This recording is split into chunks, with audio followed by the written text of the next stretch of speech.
Live from the Washington, D.C. area, it's the Inside Scoop, Emerald Planet. All the ecology news that our viewers want to know. Now, here's your host, Executive Director of the Emerald Planet, Dr. Sam Lee Hancock. Hello, welcome to the Emerald Planet as we come to you from Washington, D.C. in the United States as we look around the globe in 144 different nations, looking for the 1,000 best practices, the technologies, services, and products that are making a difference as we move through the 21st century. And of course, we're looking for the leadership that's helping to determine how we're going to address the needs of a planet of 9 billion people by 2050 and possibly 12 to 13 billion by the end of the century.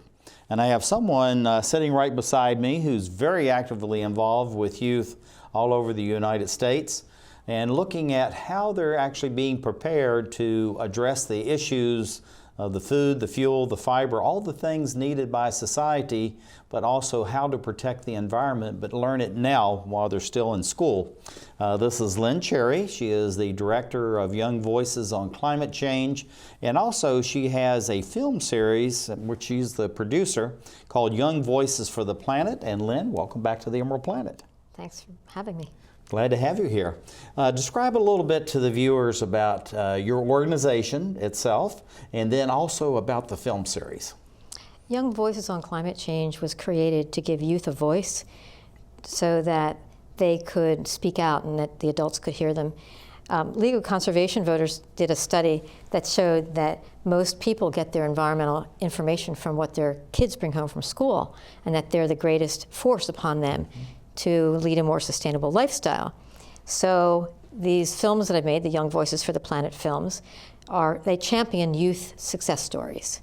Well, the whole thing about the success stories, this is something that's very important because many times people would ignore that type of voice, and yet in many cases they're much more aware than the adults as far as what's going on, both from the educational side because they're in the schools, but also what is actually happening as far as climate change and the environment itself. Mm-hmm. So what gave you this inspiration that we want to do these specialized film series focusing on youth? Well, there were two things. One was that as a children's book author and illustrator, I realized that there were these kids who were just doing amazing projects, and that when kids got involved in any kind of issue, like for instance saving land, or they testified for saving land, they would win, or cleaning up a local river. Their testimony would just convert people realizing, that they really needed to take the children's voices seriously. And then sometimes where children would be able to just be the voice of the future. So whereas adults might say, well, we don't have to think about this because we're not going to be here in 50 years. And the kids would come into the room and they'd say, we will. Mm-hmm. How about our future? So they have a very powerful role to play. Yeah, looking at it from multi-generational as far as the parents or caregivers all the way back to the elders in these families, it's really important because you can have 3, maybe even 4 generations involved.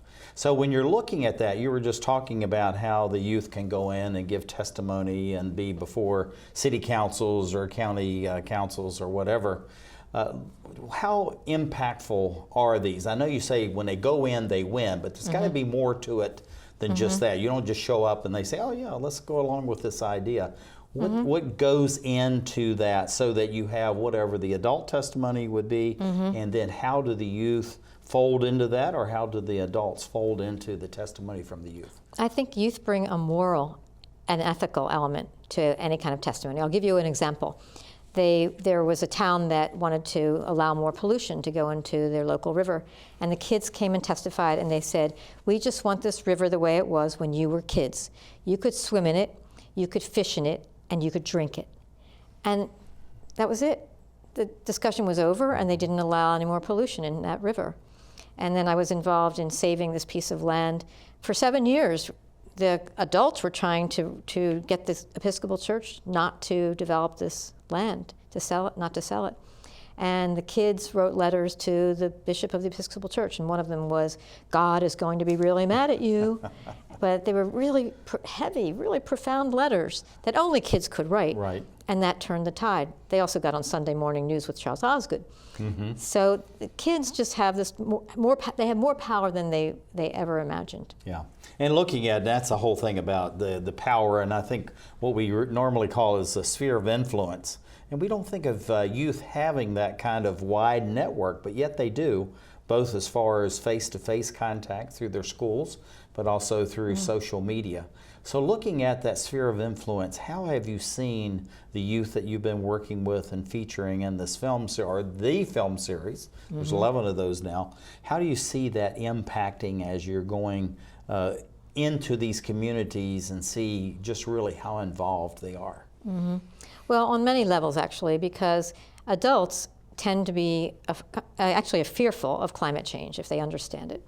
And there's something called motivated avoidance that was written about in the Journal of Behavior and Social Psychology that showed that when people are confronted with a problem that seems so intractable and so troubling that they push it away and they go into denial. And they're motivated to avoid hearing about it ever again. And so if there are success stories that they see up front, they realize, oh, there's something we can do about this. That they're able to hear the science. They're able to not bury their heads. So that's one really great value of the films. Now the young people, on the other hand, they just see the films and they go, wow, those kids look like me.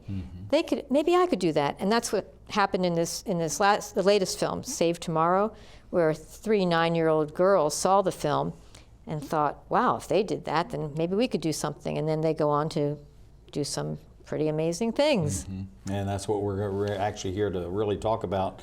As far as the youth that you have, are they truly special, somehow outstanding in their own right? Or are they normal kids that day to day they do all the things you think of at youth, you know, whatever age range they're in, and they just happen to rise to the occasion, or somehow they just really become intrigued with the notion that's, you know, the topic of their local community?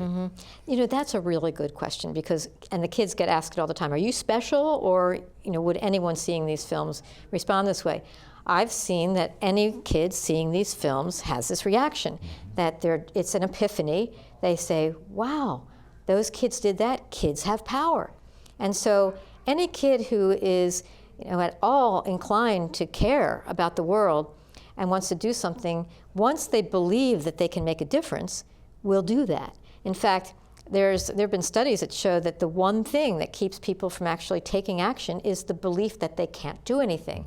Once people believe that they can do something and take action, the believing is really half the way there. Yeah.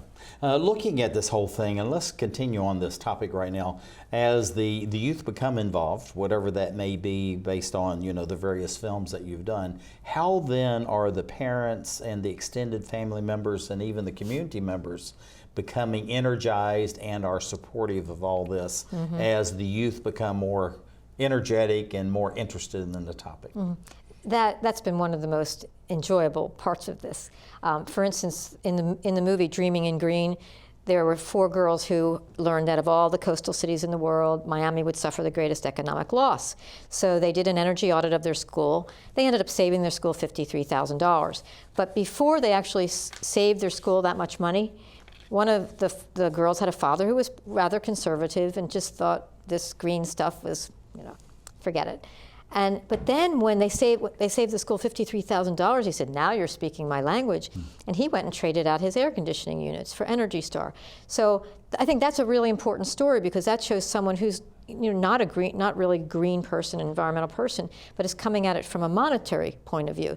And so so these kids can actually convince their parents and their community, not just for environmental reasons, but because it's sustainability makes sense ecologically, it makes sense economically. Yeah, but it seems to me that this really is the most obvious, and I think that's where the environmental community has missed it for the last 50 years at least, because they're not focusing on the economy as far as creating new green jobs, as far as reducing the cost to not only the home, but also to the society, because it's really this balance between the environment and economy that makes sense to everybody. So no matter where you are in this whole spectrum, somewhere in there is the truth as you understand it, and I think that's what you're talking about as far as saving money for the school system and the taxpayers, but at the same time how that translates back into the home.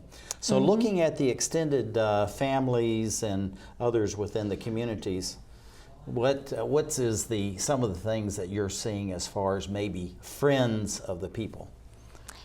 That friends of the people who are the youth that you've been interviewing. Have you seen any of that besides just the family members themselves? Oh yeah. In fact, most of the films have influenced the whole communities. In Kids versus Global Warming, this boy puts up these sea level awareness posts, and the whole community, it's like right in their face. You know, the sea level rise means we're going to be underwater here, or the Felix Finkbeiner from Plant for the Planet. You know, he planted all these trees, and so he beautified schoolyards as well as them absorbing carbon dioxide. Yeah, and you know, all these stories, they have the story of the environmental impact, but they also have either they have many other kinds of impacts. Yeah. Well, just, you know, the one you're just talking about, I think he was from Germany, but anyway, it's just incredible, the billions of trees that he actually ended up having planted. That's just super. Looking at this Save Tomorrow, the 3 young ladies that are being featured in that, and so they have a profound impact where the town rescinded some of its ordinances and its laws as far as prohibiting the use of solar. Is this happening in other cities, towns, and counties besides just in Lexington, Massachusetts? Yeah. Team Marine is one of the movies about these kids in California, and they learn that plastic bags have a really bad effect on sea life in the ocean. They go down to the beach and they see this. I mean, it's really disgusting. In fact, one of the girls says, "I'm blinded by disgustedness." You know, it's really the amount of plastic on the beach. But then they also learn that these are made from fossil fuel, and one plastic bag is the equivalent of driving, you know, a long distance. And so on many different levels, they decide they're going to do something. So they get the first ban on plastic bags in the United States, in their town. But what was so exciting about this was that movie I made 5 years ago, and then I got a letter from their advisor, and he said that for the last 5 years, they've been showing this film to every kid who goes through their school and, you know, locally. And so that just put all this fire in the belly of these kids, who then went and they tried to get a statewide ban on plastic bags, and they succeeded. California passed a ban on plastic bags. Absolutely incredible. Well, we're running out of time. Where do you see your organization being in about 5 years? We got to be quick. Every kid in this country will have seen the Young Voices for the Planet films and will become empowered. Fantastic. Lynne Cherry, who is a director, Young Voices on Climate Change, and producer of Young Voices for the Planet film series. Thank you for being with us as we create the Emerald Planet. This is firstgov.gov, where we're obsessed with getting you government information. Brand new student loan applications on the site, baby. This calls for a celebration. Where's your uncle? So in the end, it was either take the astronaut gig or come work here. What can I say? Duty called. Dude, that's my cop. Oh, sorry. Yeah. No, I'm pretty sure that's Sam's cop. Oh, sorry. Yeah. No. Sam's. No. Just log on or email us and get what you need. C, change of address form. That's how it's done. D, driver's license renewal. E, emailing Social Security information. Yeah. Okay. Yeah. Nice, we'll allow it. All right, Ed. What are those? Government surplus cars for auction. You posted those online last time. No, you did.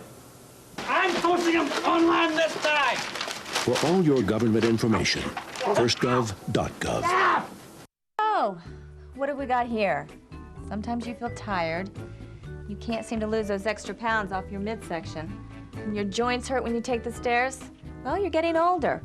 But I'm happy to say that there's some simple things we can do to keep you happy and healthy for years to come. We can also lower your risk for some serious diseases the older population is often subject to. Proper nutrition is more important than ever. Your body has changed, you know. Not as many treats. A basic exercise plan, lots of walks and fresh air, and most importantly, come and see me for twice-yearly checkups to help ensure the best possible quality of life. Now, how does that sound?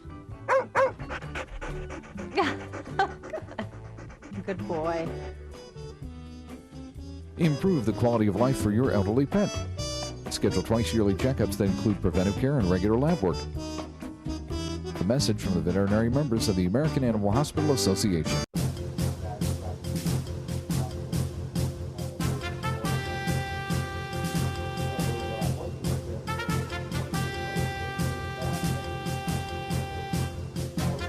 We're back to the Inside Scoop Emerald Planet.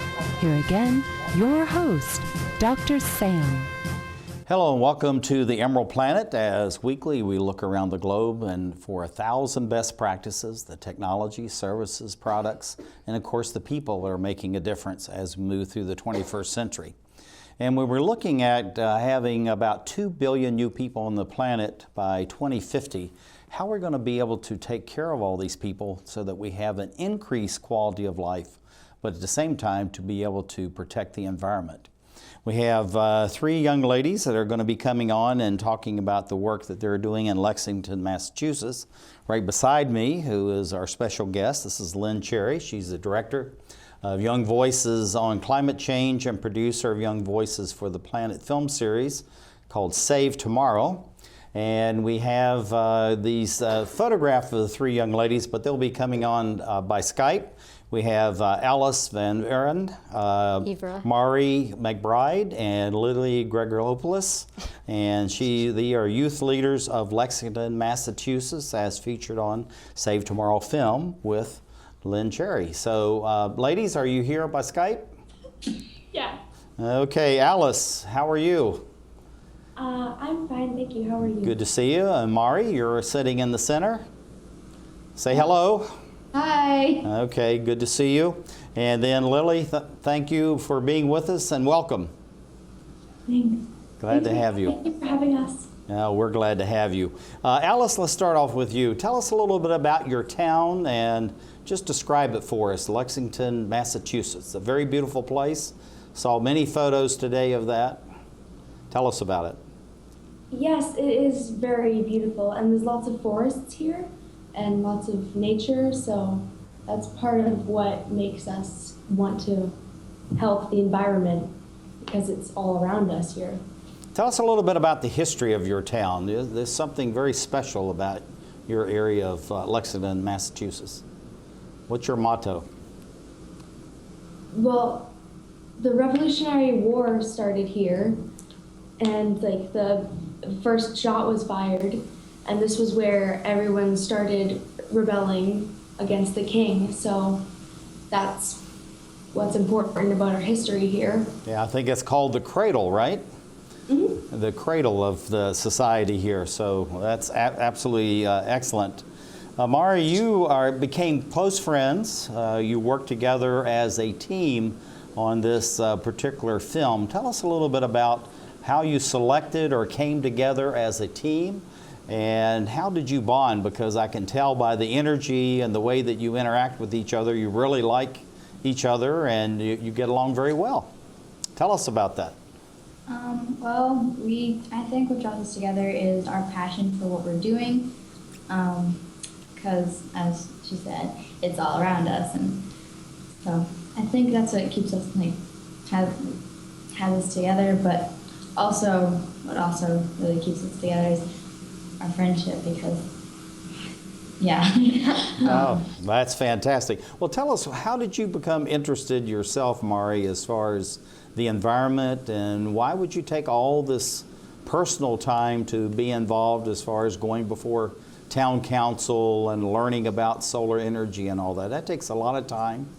And as a student, you're very busy already, but you added to your workload. So why would you do that? Well, I think I did that because we're kind of saving the world. So I mean, this is our future. So I have to put aside time for my homework and everything, but I also have to put aside time for helping everybody, like Lynne and Mark Sandeen, everybody, help them try and save the world. Well, I think it's absolutely fantastic, and obviously you have the energy and time to put into it, so that's something that's very important. So Lily, I think Lynn is going to ask you the next question. Yeah, why did you focus on renewable solar energy in your town when you were thinking about what you wanted to do to make the world a better place? Well, Mark Sandeen originally told us about it, and we thought it was something very, very important, and it was like in our own town, and we thought it was just something that could like be changed to make it like just a better place. So is there anything else that really motivated you to get involved in this type of thing? Just like kind of the question I asked for Mari and then for Alice as well. Well, I mean, it's very important to, it's a big change in just like our town even, and it's very important to do things that help the environment. Well, I think that's absolutely fantastic. Alice, what do you think are the most critical steps that you went through both with Mari and Lily as far as getting ready to do this and to just think about getting involved at the level of going before town council and saying this is our opinion, but we feel like this is something that's going to be very important not only for our future but also the town and the country?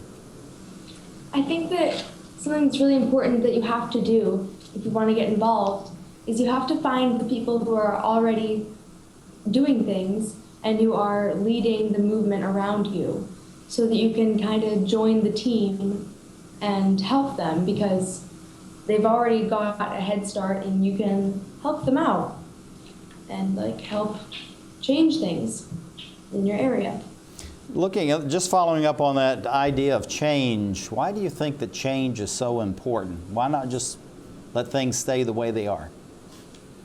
Because things aren't staying the way they are.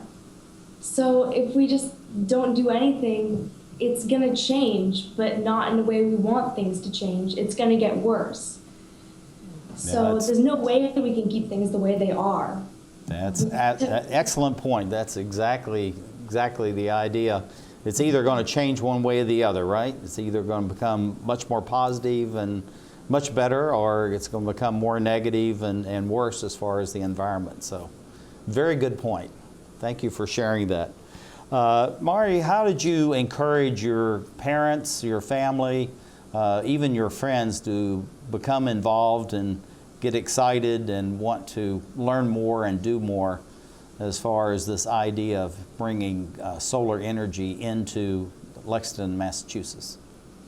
Well, my parents were already very motivated, and they were already, putting recycling in everywhere they could. So, but how we got our friends really in on it is we would, with our petitions, we would go around our classrooms during lunch and during recess and be like, hey guys, this is happening. Do you guys want to help fix it? And I'll be like, yeah. Or they'd be like, well, I'm playing this right now. I don't need to. So you found there was various opinions or various willingness to get involved? Yeah, I think so. Because some people, they just kind of overlooked it and they saw it as a little more work to do. And yeah, it is more work to do, but it's really going to help us in the long run. If I could just add though, I think that the kids were generally really willing to help out if it didn't take that much. They were definitely willing to sign a petition because they like trees, they like the animals who live in the trees. So they're willing to help out. Kids are really willing, they just need to know that they can.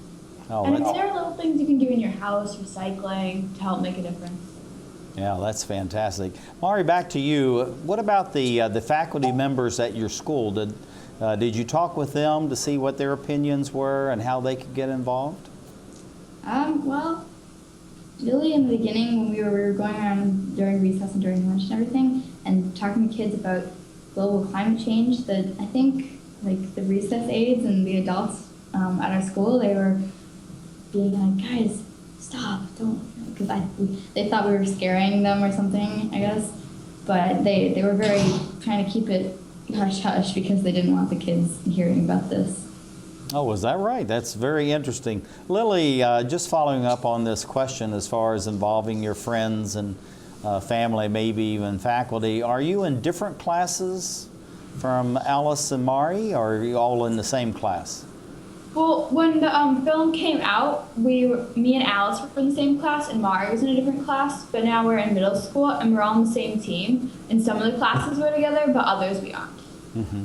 So I want to follow on that. So when you're talking to different people in the classes where you're not in the same class, is there any different opinion or any different energy or willingness to participate that's expressed when there's just one of you in a class, or you feel like it's uniform across all the classes that you're involved in?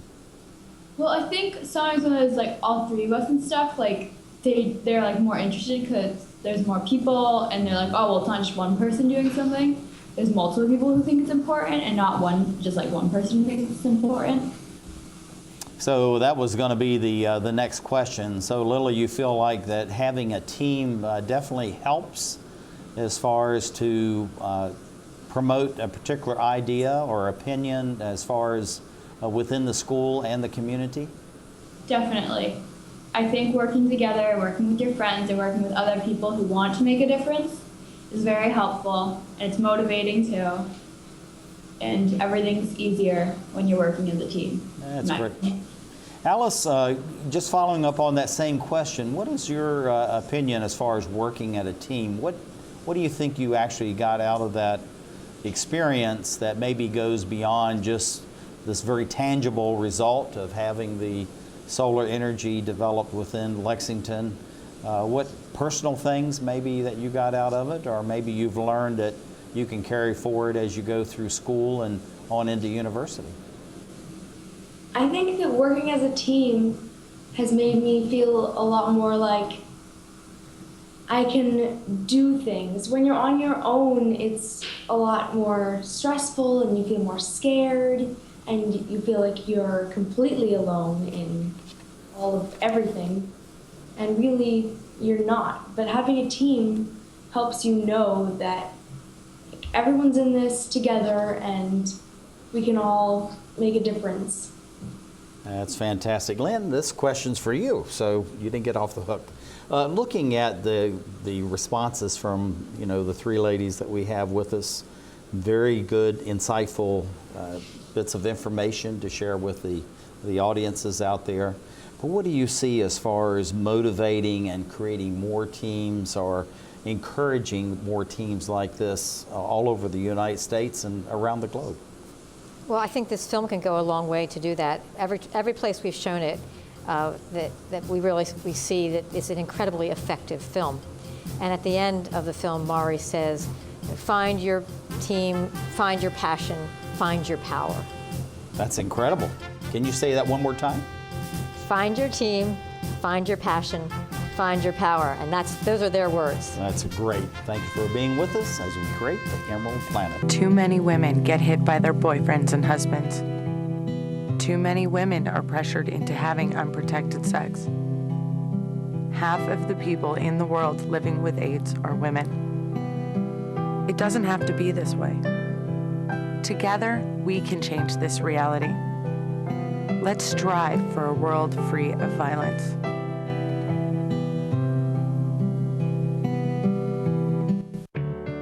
At Volunteers of America, we don't just give kids a way to stay off the streets. We give them the tools they need to reach their full potential. We don't just help the elderly receive needed care. We help them live life to the fullest. We don't just provide food for homeless individuals and families. We provide job training and placement so they can buy groceries. Volunteers of America is a national organization that for over 100 years has provided programs and services that allow people to overcome their challenges to become vital members of their community. At Volunteers of America, we don't just help people, we help people help themselves. Find out how you can support the programs that are working in your community. Contact Volunteers of America today.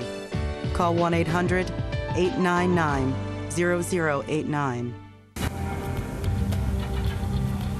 Drivers face all kinds of distractions. Guys, stop playing. No. 127 consecutive. Before your wireless phone becomes one of them, stop.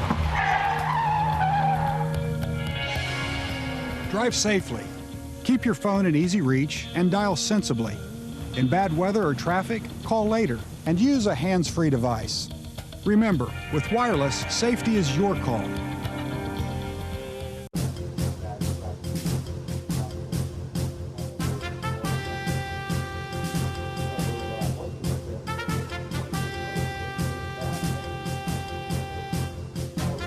We're back to the Inside Scoop Emerald Planet. Here again, your host, Dr. Sands. Hello and welcome to the Emerald Planet as we come to you and looking at 144 different nations, looking for those best technologies, the services, products, and the people are making a difference as we move through the 21st century. And now, as you know, we look for those very practical applications of off-the-shelf technologies, ones that can make a difference as far as improving the climate and the environment, but at the same time to reduce the strain on all of the natural resources that we have and to prepare for adding 2 billion to the planet by 2050. Sitting right beside me is Lynne. She is the Director of Young Voices on Climate Change, and also she's the producer of Young Voices for the Planet, which is a film series called Save Tomorrow. And we're bringing in by Skype, this is Mark Sandeen, who is the chair of Sustainable Lexington Committee of the town of Lexington in Massachusetts. And welcome, Mark, to the Emerald Planet TV.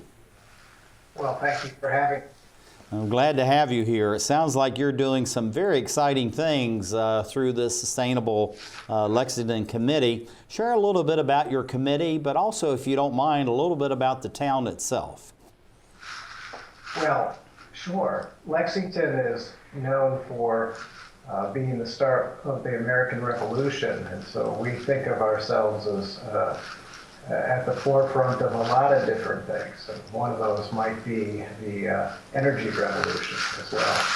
But you asked about Sustainable Lexington. We're an advisory committee that's appointed by the Board of Selectmen, and we develop programs that are designed to enhance Lexington's sustainability and resilience in response to environmental, resource, and energy challenges. A couple of years ago, we submitted a warrant article to the town meeting, and the town adopted that we would consider climate change in all of our decisions and planning, take action to prepare for a changing climate, and reduce our greenhouse gas emissions. And in the means of doing that, we would develop a comprehensive climate action plan with the overall goal of improving quality of life in Lexington. Yeah, well, I think we have some scratching sound going on right around you there, Mark. So sorry. It's going to make it a little difficult for people to hear. So let's see if we can correct that. Anyway, looking at that, you have a long and proud history.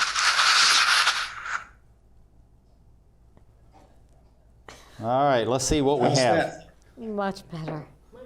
All right, we took the wires off. Okay, all right. Usually that really helps as far as the sound is concerned. Obviously right now not, but that's okay. You did a very nice job in your introduction. Sounds like you have a long and proud history there in Lexington, and you're really continuing that over some 300 to 400 years into the modern day as far as being leaders in sustainable, renewable energy and other types of environmental quality. Why is there such a welcoming attitude in Lexington for this kind of movement as we're moving towards 2050? Well, we understand that we're part of Massachusetts, and Massachusetts passed a Global Warming Solutions Act in 2008, and that said that we should be reducing our emissions 80% by 2050. And Lexington looks forward to participating in that and hopefully being a leader in Massachusetts towards achieving those goals. Well, if you're doing that, then you're actually a leader on the global stage at the same time, Mark. So you're being very modest, but that's absolutely true. What are your duties as chair for this particular committee? And how do you engage and involve community leaders as far as the committee itself and then with the town? Sure. Sustainable Lexington's a volunteer organization, and we are strongly committed to community engagement, as you suggested.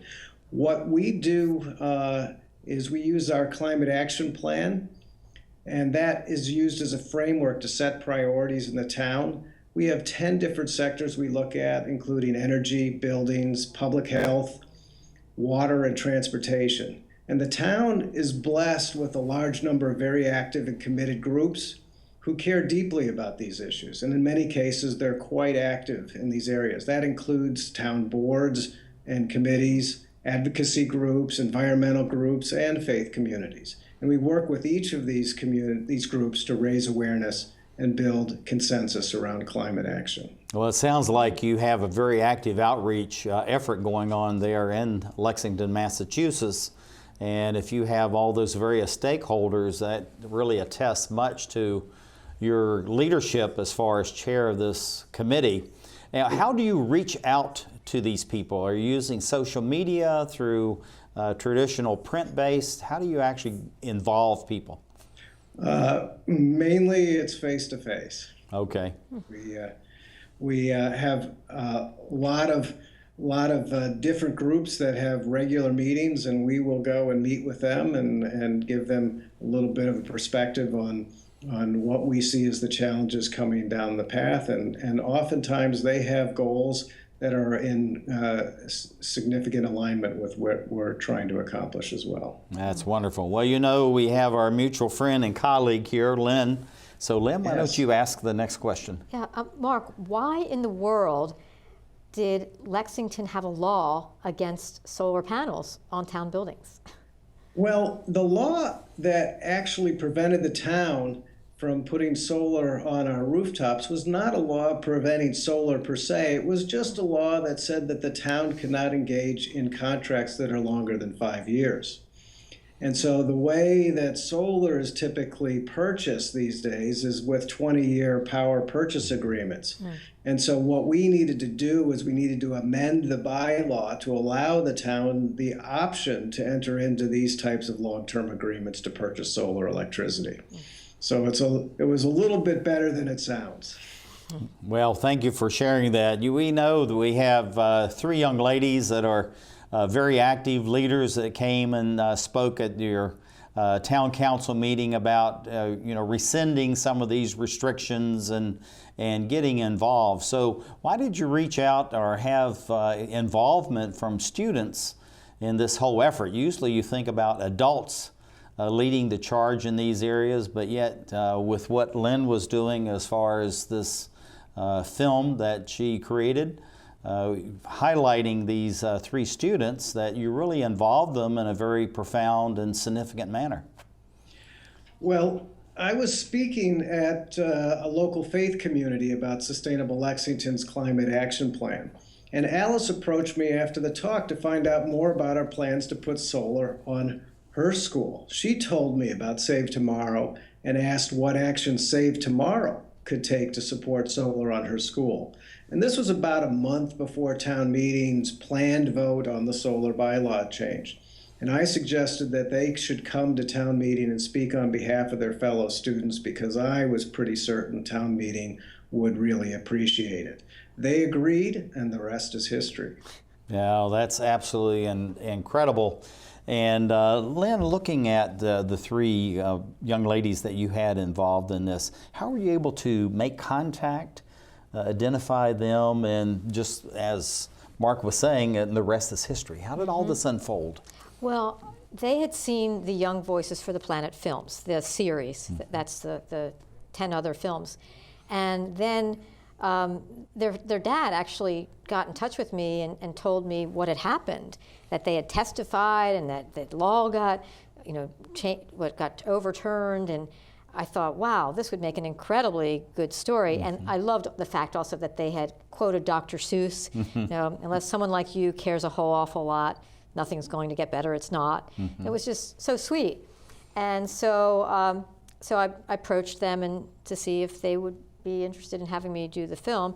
And the film is, the name of the same as the name of their group, Save Tomorrow. Right. I tell you, it's fantastic. Mark, looking at the faculty and the administration for the school division, I know that you've worked on that also with the library system that you have. How do you engage with the town officials and make them feel comfortable? This is really, the future is now, and we need to be moving forward in a very positive and proactive way. Well, our town leaders are very focused on doing the right thing for the town, is probably the best way to say it. And so we have a great deal of process involved in going and making sure that all the appropriate stakeholders are included. And so we had meetings with the school committee many times about the issues that they might be concerned about with putting solar on their roofs. We talked with finance committees, we talked with police and fire. This effort was started probably 3 years before the Save Tomorrow girls testified. So we've been working on it for quite a while. So we probably spent about 2 or 3 years meeting with people and talking with people, walking them through the economics, walking them through other risks that are possibly going to occur. We spent a lot of time talking with the Department of Public Facilities because they have to manage the roofs for the next 20 years. Now, looking at this Save Tomorrow and the 3 young ladies that actually are featured and interact with Lynne on an ongoing basis, how were you impressed with what they had to say and how they may be a viable force as far as really getting the town to rally behind this, change whatever rules or regulations that was there, and really go back into the commitment that the town has made as far as these global standards are concerned? Well, I was absolutely impressed with them. And they got a standing ovation from town meeting, which just doesn't happen in button-down Lexington. And the solar bylaw article passed unanimously. But what impressed me the most was that getting up in front of town meeting when you're a 3rd grader and speaking in front of a group of 300 people, that changes you for the rest of your life. And you can see this happening with these girls now 2 and 2.5 years later. They're still actively working to make the world a better place.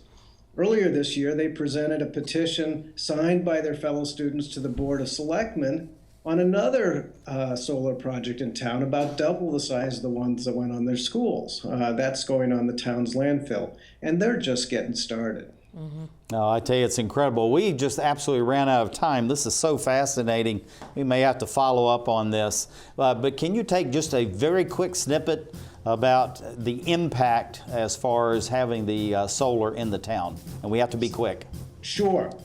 We are probably going to save about $5 or $6 million over the life of the solar, but more importantly, it's reducing greenhouse gas emissions by 22 million pounds. That's about 27 million miles of driving, and the equivalent of about... As we create the Emerald Planet. Saving for retirement might be easy for some folk, but for others, it might take a little more work. And for those who haven't started, there are still things you can do to catch up. Oh, that is good news. Like getting out from underneath past debt. And don't get wrapped up with high-interest credit cards. Get you some eyes. Be diversified with your investments. Don't put all your eggs in one basket. Your financial goals are not out of reach. The choice is clear. For a happy ending, choose to save. Everyone with alcohol and drug addiction is in the same boat.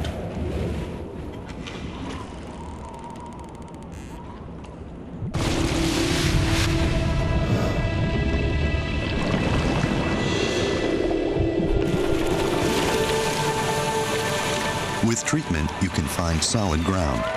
For drug and alcohol information and treatment referral for you or someone you know, call 1-800-662-HELP.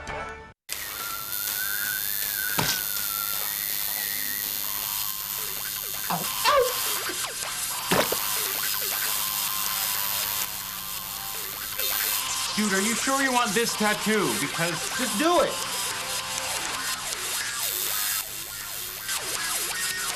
Some mistakes in life are permanent. like hearing loss. To learn how to protect your hearing, visit asha.org. You've probably heard about heart disease, but did you know that it's the #1 killer of women nationwide? Heart disease claims more lives each year than breast cancer, lung cancer, or strokes combined. But there are steps you can take to protect yourself against it. For more information on how you can prevent heart disease, contact your local American Heart Association or visit their website at www.americanheart.org.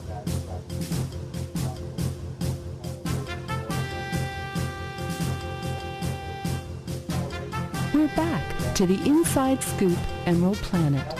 Here again, your host, Dr. Sam. Hello and welcome to the Emerald Planet as we come to you from Washington, D.C. in the United States. As weekly we look around the globe in over 144 different nations looking for those 1,000 best practices, the technology, services, and products that are making a difference as we move through the 21st century. And of course, we're looking for the leadership that is making a difference as we go to a planet of 9 billion people by 2050.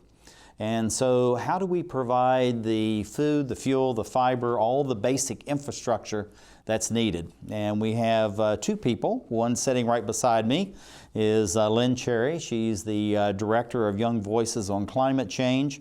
Also, she's the producer of Young Voices for the Planet, which is a film series, and this is called Save Tomorrow. And then we have a gentleman that's an expert as far as solar energy and also reducing greenhouse gas emissions and many other things. This is Lindsay, who is the Business Development Manager for Ameresco, the Solar PV Grid Tie Group. That's a long title that you have there. Anyway, Joel, welcome to the Emerald Planet TV. Thank you for having me, Dr. Sandeen. I'm glad to have you here, and of course Lynne has known you and recommended you very highly. And I went on the web, looked up the organization that you're with.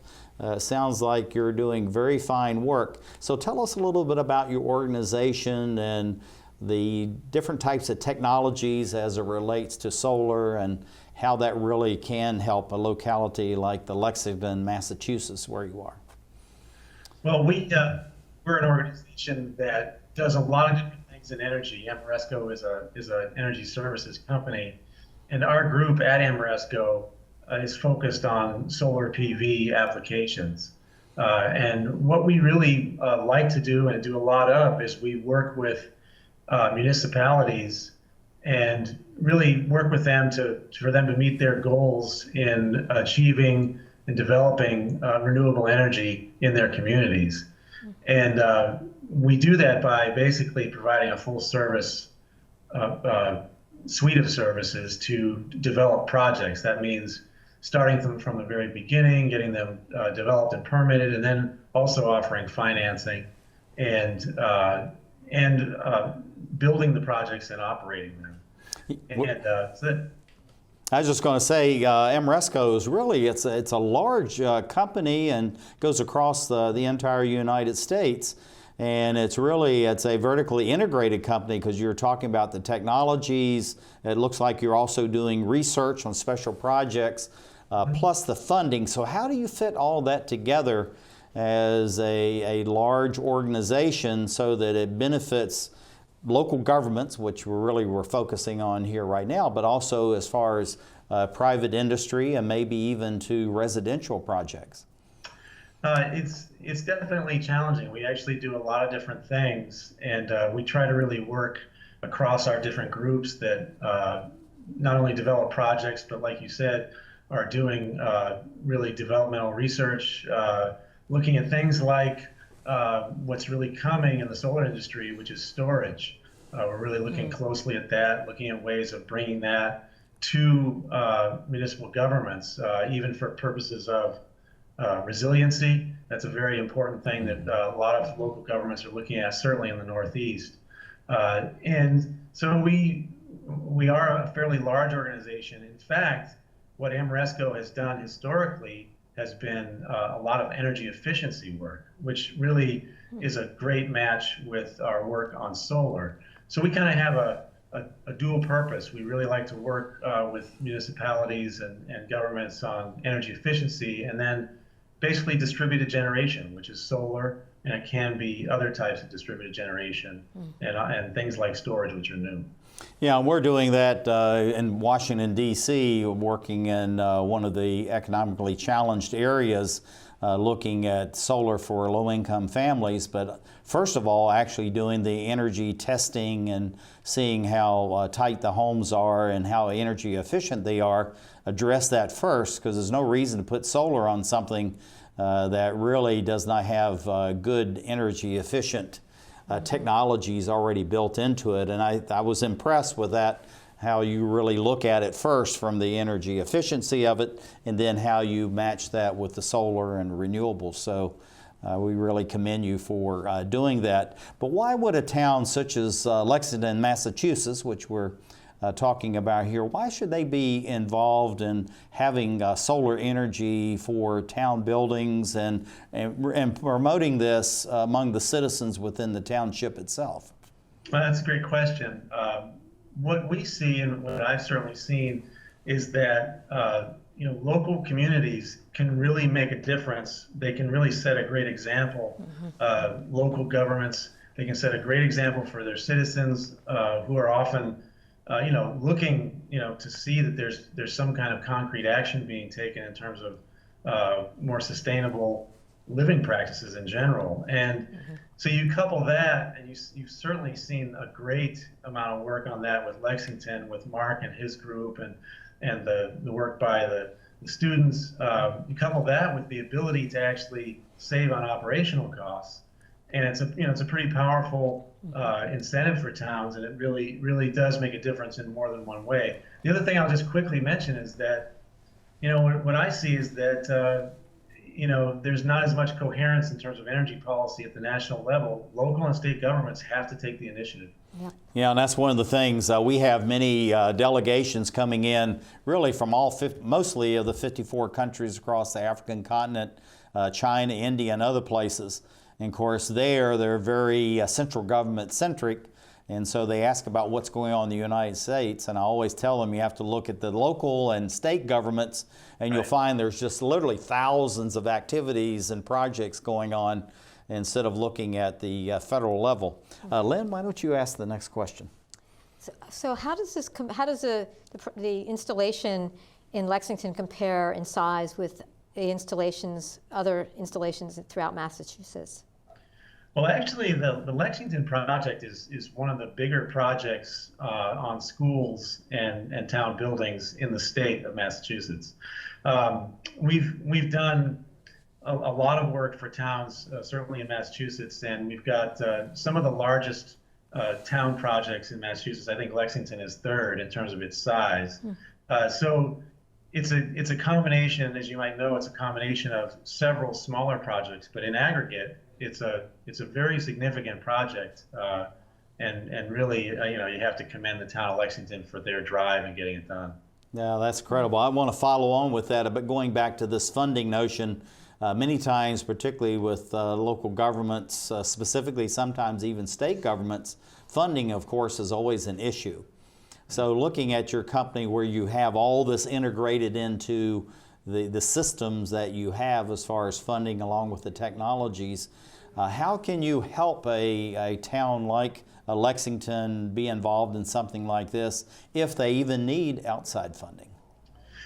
Yeah, I think the first thing that we try to do is really understand their goals, and that's one thing that maybe sometimes we're so excited about offering solar. We have to make sure that we listen and we understand how they want to move forward, what their goals are, what they want to achieve, what they what are the things that they feel are important, and then we can offer financing so that towns and cities do not, and other governmental agencies don't have to have upfront capital financing for these projects, and that's key.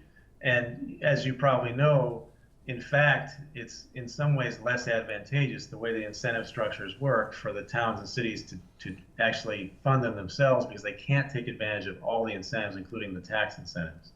So we really put that together for them. But we also acknowledge that they may have a source of grant funding that can be taken advantage of, and that certainly does happen. In fact, we're seeing that happen on resiliency projects with storage. So I think that the storage really is an issue, and I'll follow on that. How long does it take for a solar system the size and scale of what you're doing in Lexington? And you're going across, I believe, the school division as well as the libraries and other facilities. How long does it take for the payback for all that? Just in general, because I know it's specific by the individual project. It's going to be, and you know where it really differs is by state. You mentioned kind of the decentralized nature of how things get done in the U.S., and each state is different in terms of what it offers in terms of incentives. In Massachusetts, which is one of the more progressive states on solar, the payback on a solar project can be as quick as 4 to 6 years, and that's pretty good. That's certainly something that is attractive, in terms of financing a project. Of course, for towns and cities, often they're not having to finance it, so they're not worried about a payback. They get savings right away as soon as we start operating. So it really is almost instantaneous then, as far as when you're doing the financing then for them, right? For the localities. Right. As far as the technologies, how do you select the technologies that you'd be using? And we have to be quick because we have one more question from Lynne, and then I'm going to say, what we look for? We look for certainly cutting edge technology in terms of, I'll just talk about solar specifically, but what we also are looking for is we're looking for reliability. We're looking for technology that is reasonably proven so that it can be something that we can stand behind and that we feel is going to be there. We want to be there for the long term. That's one of the things that is really part of our vision. And so we are very careful in terms of technology that we choose, that we know it's going to work, we know it can be constructed, and we know that it's not hype. It's actually really going to perform. We've got 2 questions. We have to be very quick on both. Lynne? So what other services do you provide to local governments? Well, as I mentioned, Lynne, one of the things we've really, the Ameresco as a business was founded on was energy efficiency. And what we do is we offer essentially a different kind of contracting mechanism, but a mechanism by which towns and cities can really look at a lot of efficiency for their operations and savings in terms of energy efficiency across the board. And so that's a big part of what we do. And then we also offer solar, and also we do landfill gas projects, which is something that we do across the country.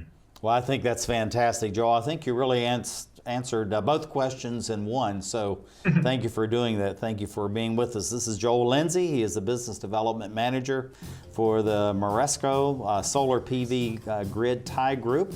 This is Lynne Cherry sitting right beside me, and thank you, Lynne, for being with us. It's always good to see you and have you with us.